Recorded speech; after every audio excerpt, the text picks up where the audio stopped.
A very good morning, 8th standard. This is the discussion video of block 16. So get ready with your content book, your notebook, worksheet, and the stationery that is essential. Do the changes if really it is necessary. And I will discuss only those questions which are not repeated. Fill in the blanks and true false like questions I will not attempt today, as you are able enough to complete so. And first of all, I will start the discussion of these questions from the practice question. So open your content book and notebook. Here comes your first question. These are true false. I am not going to attempt it. You yourself will do it. Now the second question. What were the three immediate challenges India faced at the time of independence?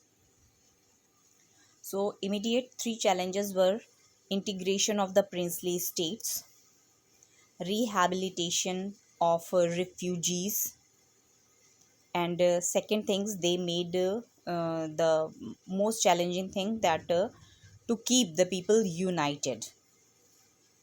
So these were the three challenges. You can write your own challenges if you feel anything different.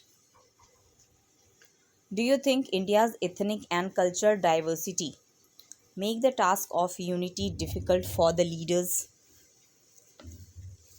Yes, India is a multi-religious and multicultural society. There was several communal rights among communities which added to the trouble to unifying the country. Got it?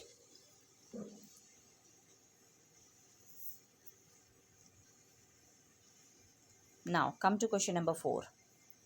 Why did you think it was right for the Constituent Assembly to divide the power between the state and the center?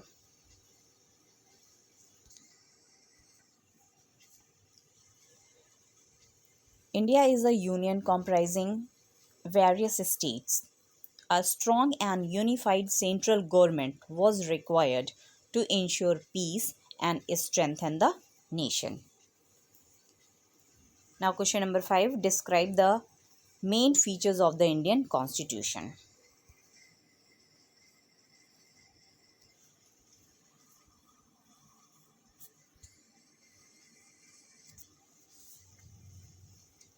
There were several features. First of all, we will say universal adult franchise. Second one was equality. And third was safeguard the rights of poor, untouchables, other backward section of society, including tribal and scheduled tribes.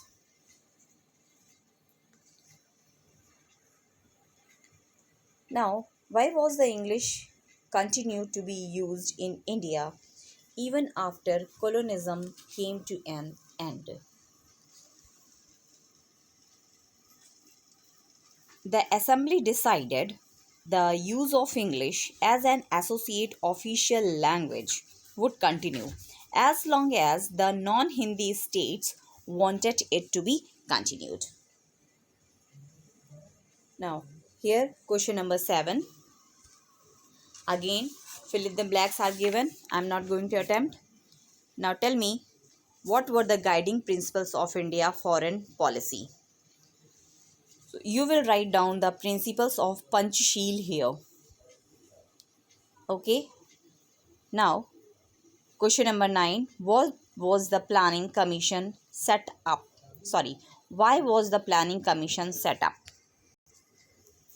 The planning commission was set up in March 1950. It was formed to increase the national income and raise the standard of living of the people by utilizing the resources of the country, increasing production and creating employment opportunities. Do you think Planning Commission succeeded in solving the economic problems of India?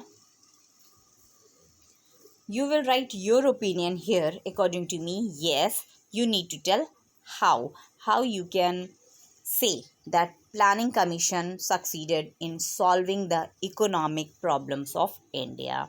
You can consider here the status of India in the whole world. What is the condition?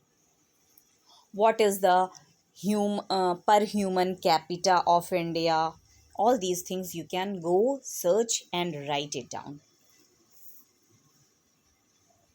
Now, additional question, fill in the blanks. And question number second, what do you mean by a constitution? Who is the chief architect of Indian national constitution? You can do by your own. So please do it in nice handwriting. Now, question number third, what led to the creation of the state for Telugu speaking people?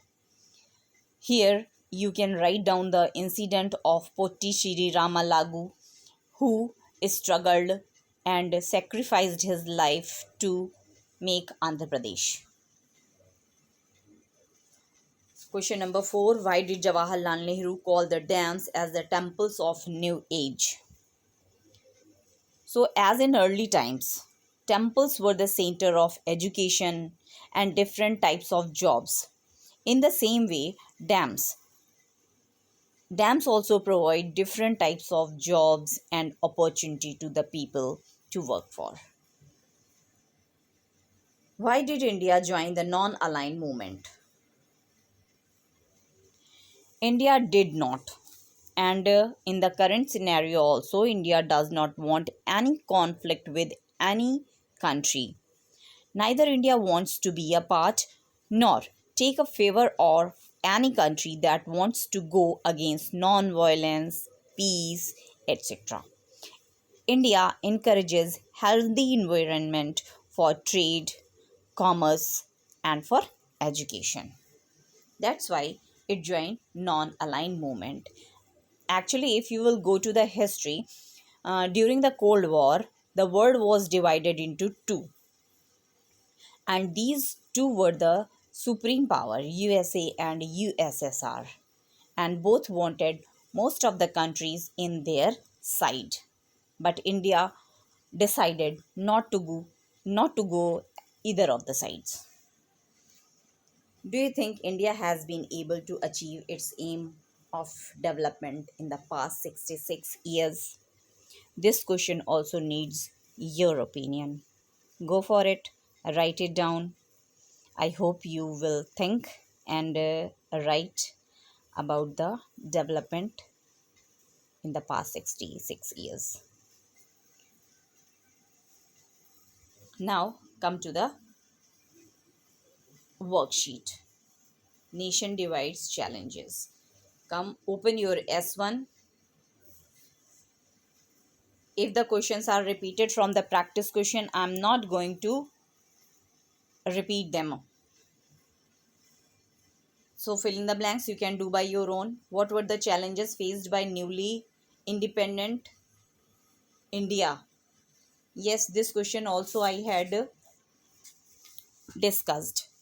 So as many as challenges you can write. What challenge according to you was the greatest challenge to overcome? Has the problems been resolved?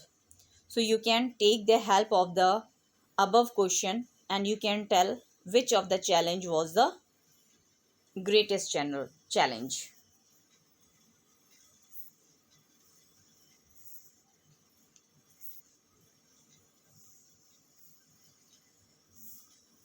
Here are match the column.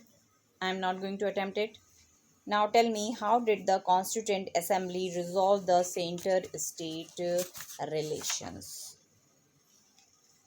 So as you know that center and state relation has been resolved by giving the rights to the particular, such as center got its own rights to make laws on, and state also got to make rights on. And other list was concurrent list. That list give rights to both center and the state to make the laws on them. Do you think the Constituent Assembly made the right decision in giving more power to the central government than the state? Why do you think so? Yes, Constituent Assembly was right, because if the state would be given the more power, any of the state can revolt against the country. So it was not accepted, and center should be more powerful and strengthened. Now, India's economic policy, economic and foreign policy. Fill in the blanks. You will do by your own. What are the main principles of Panchsheel? Direct answer is given in the book. You can write down the main principles of Panchsheel, and it is repeated question of the work. Sorry, of the practice question also. Now, what is the relevance of non-aligned movement in the modern world?